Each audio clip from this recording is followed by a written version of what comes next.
Hello everyone, welcome back to my channel. आज मैं आपको यूनिट 6 का पार्ट 1 पढ़ा रही हूँ। आज का जो हमारा टॉपिक रहेगा वो मापन और मूल्यांकन है साइकोलॉजी में। देखो, मापन और मूल्यांकन क्या होता है। मूल्यांकन एक निरंतर चलने वाली प्रक्रिया है जिसका निर्माण दो शब्दों से मिलने से हुआ है, जैसे मूल्य प्लस अंकन। मूल्यांकन यानी कि मूल्यांकन जो होता है वो निरंतर चलने वाली प्रक्रिया है, ये कभी रुकता नहीं है, हमेशा मूल्यांकन के तौर पे मूल्यांकन हम करते रहते हैं। अतः किसी भी विषय वस्तु को उसके गुणों के आधार पर मूल्य प्रदान करने की प्रक्रिया मूल्यांकन कहलाती है। यानी कि मूल्यांकन किसे कहते हैं, कोई भी विषय वस्तु हो उसके गुणों के आधार पर जब हम उसका मूल्यांकन करते हैं, मूल्य प्रदान करने की प्रक्रिया को क्या बोलते हैं, मूल्यांकन कहते हैं। यानी कोई वस्तु हो उसके गुण के आधार पर ही हम उसका क्या करते हैं, मूल्यांकन करते हैं। नेक्स्ट देखिए, मूल्यांकन अंग्रेजी के इवोल्यूशन शब्द का हिंदी रूपांतरण है जिसका शाब्दिक अर्थ निष्कर्ष निकालना या निर्णय देने से होता है। नेक्स्ट देखिए, बालक बालिकाओं के द्वारा किए जाने वाले कार्यों के आधार पर उनकी योग्यताओं एवं गुणों के संदर्भ में अंतिम निर्णय देने की प्रक्रिया मूल्यांकन कहलाती है। यानी कि जो बालक बालिकाओं के द्वारा किए जाने वाले कार्यों के आधार पर उनकी योग्यता, उसमें कितनी योग्यता है और कितने गुणों के संदर्भ में अंतिम जो निर्णय दिया जाता है उसे ही हम क्या बोलेंगे, मूल्यांकन बोलते हैं। मापन एक मात्रात्मक प्रक्रिया है जबकि मूल्यांकन मात्रात्मक एवं गुणात्मक प्रक्रिया है। मापन क्या होता है, एक ओनली मात्रात्मक प्रक्रिया होती है, जबकि मूल्यांकन क्या है, मात्रात्मक और गुणात्मक दोनों प्रक्रिया है।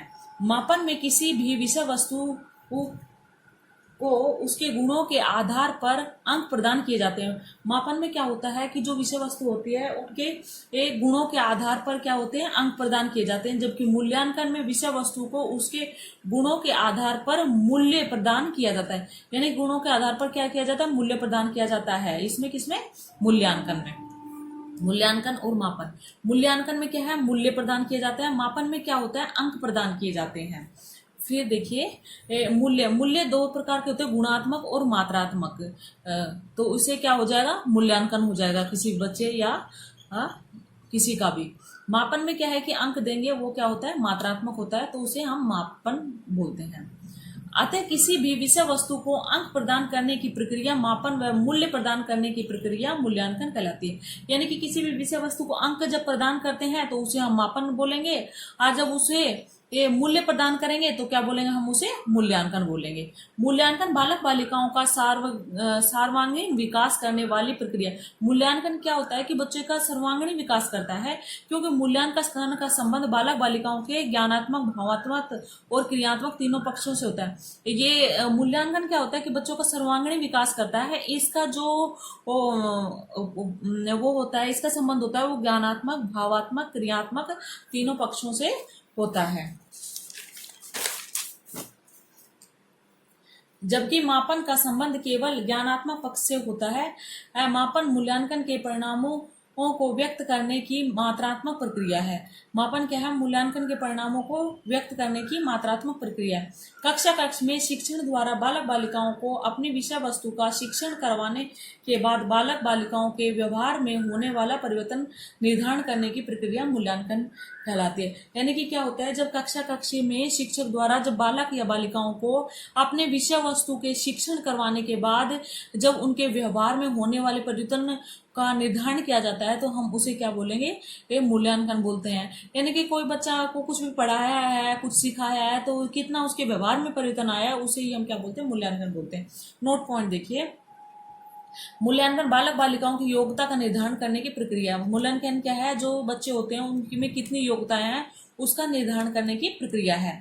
मूल्यांकन प्रक्रिया में केवल बालकों का ही मूल्यांकन नहीं होता, वरना शिक्षक की शिक्षण विधियों एवं उसके सहायक सामग्री का भी मूल्यांकन में ये नहीं होता कि जिसको सिखा रहे हैं उसी का मूल्यांकन होगा, नहीं, इसमें जो सिखा रहा है उसका भी मूल्यांकन होगा, जो सीख रहा है उसका भी मूल्यांकन होता है। तो इसमें क्या है कि दोनों का मूल्यांकन हो, और जो सहायक सामग्री जो यूज कर रहे हैं हम उसका भी मूल्यांकन होता है। मूल्यांकन की प्रमुख परिभाषाएं कुछ हैं, वो देखिए।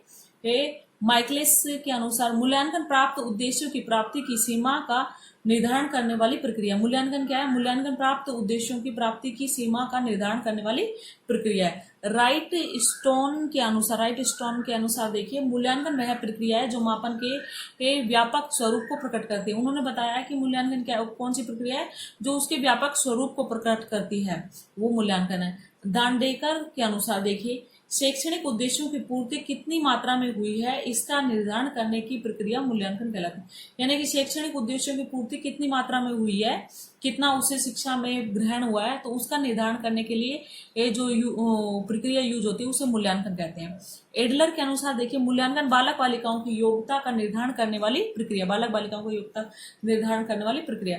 क्लार्क स्टोर के अनुसार देखिए, मूल्यांकन एक वह निर्णय है जो बालक बालिकाओं के द्वारा किए जाने वाले कार्यों के आधार पर किया जाता है। नेक्स्ट देखिए, एडक्स महोदय के अनुसार देखिए, मूल्यांकन किसी विषय वस्तु के मूल्य का निर्धारण करने की प्रक्रिया। मूल्यांकन क्या है? किसी विषय वस्तु को मूल्य को निर्धारण करने की प्रक्रिया। क्रॉनबेक के अनुसार देखिए, मूल्यांकन शैक्षिक एवं सामाजिक कार्यक्रमों की विधिवत परीक्षा है। मूल्यांकन क्या है? शैक्षिक एवं सामाजिक कार्यक्रमों की विधिवत परीक्षा है। अभी नोट पॉइंट है, मापन मूल्यांकन का ही एक भाग है जो मूल्यांकन के परिणाम को व्यक्त करता है। अतः मापन के लिए मूल्यांकन का होना अति आवश्यक होता है, लेकिन मूल्यांकन के लिए मापन का होना आवश्यक नहीं है। मूल्यांकन एक शैक्षिक एवं सामाजिक प्रक्रिया है। अब मूल्यांकन के क्या है प्रमुख उद्देश्य हैं, तो वो उद्देश्य देखिए, बालक बालिकाओं का वर्गीकरण करना, यानी कि प्रतिभाशाली बालक, सामान्य बालक और मंदबुद्धि बालक। इसमें क्या है कि बालक बालिकाओं का वर्गीकरण हो जाता है। शैक्षणिक समस्याओं का चयन करना, मूल्यांकन में क्या है कि शिक्षा में कौन कौन सी समस्याएं आ रही है उनका चयन हो जाता है। बालक बालिकाओं को निदानात्मक व उपचारात्मक शिक्षा में सहायता करना, शिक्षण प्रक्रिया में सुधार करना, शिक्षण विधियों की सफलता असफलता का निर्धारण करना। यानी मूल्यांकन में शिक्षा हमें कौन सी विधियां सफल हो रही है, कौन सी असफल हो रही है, उसका भी निर्धारण हो जाता है। दृश्य श्रव्य शिक्षण सहायक सामग्री का निर्धारण करना, यानी कौन सी सामग्री इसमें दृश्य श्रव्य में से मूल्यांकन करने में चाहिएगी, कौन सी नहीं चाहिए, तो मूल्यांकन में क्या है उसका भी निर्धारण हो जाता है। बालक बालिकाओं को निर्देशन एवं परामर्श प्रदान करना, शिक्षण आधारित प्रक्रिया में सुधार करना, बालक बालिकाओं के व्यक्तित्व का विकास करना, शिक्षण विधियों एवं प्रविधियों की उपदायता को पहचानना, पाठचर्या में आवश्यकता अनुसार संशोधन करना, बालक बालिकाओं की विशिष्ट एवं सामान्य समस्याओं का समाधान करना, शिक्षण की योग्यताएं उनके कौशलों का निर्धारण करना, बालक बालिकाओं की शैक्षणिक एवं सामाजिक समस्याओं का समाधान करना, संस्थागत नियोजन में सहायकता, उपलब्ध संसाधनों के आधार पर शैक्षणिक उद्देश्यों की पूर्ति करने हेतु एक रूपरेखा का निर्माण करना संस्थागत नियोजन कहलाता है। नेक्स्ट देखिए, मापन मूल्यांकन में अंतर, यानी मापन और मूल्यांकन में क्या अंतर होता है। मापन मूल्यांकन के अंतर को हम निम्न बिंदुओं के माध्यम से समझते हैं। मापन इधर है और मूल्यांकन इधर। देखो, मापन क्या होता है, विशिष्ट परिस्थितियों कोई आवश्यकता नहीं होती। मापन में क्या है कि हम मापन कभी भी कर सकते हैं, इसमें विशिष्ट परिस्थितियों की आवश्यकता नहीं होती। जबकि मूल्यांकन में क्या होता है, विशिष्ट परिस्थितियों की आवश्यकता होती है। नंबर 2 है सीमित समय तक चलने वाली प्रक्रिया। मापन क्या है, सीमित समय तक चलता है, और मूल्यांकन क्या है, हमेशा निरंतर चलने वाली प्रक्रिया है। फिर है छात्र की प्रक्रियाओं का परिणाम है। मापन क्या होता है, छात्रों की जो क्रियाएं करते हैं उनका क्या है, परिणाम है। और मूल्यांकन क्या, छात्र प्लस शिक्षा की क्रियाओं का परिणाम है। फिर है यह एक मात्रात्मक प्रक्रिया। मापन क्या है, मात्रात्मक प्रक्रिया है, जबकि मूल्यांकन क्या है, मात्रात्मक एवं गुणात्मक दोनों प्रक्रिया है।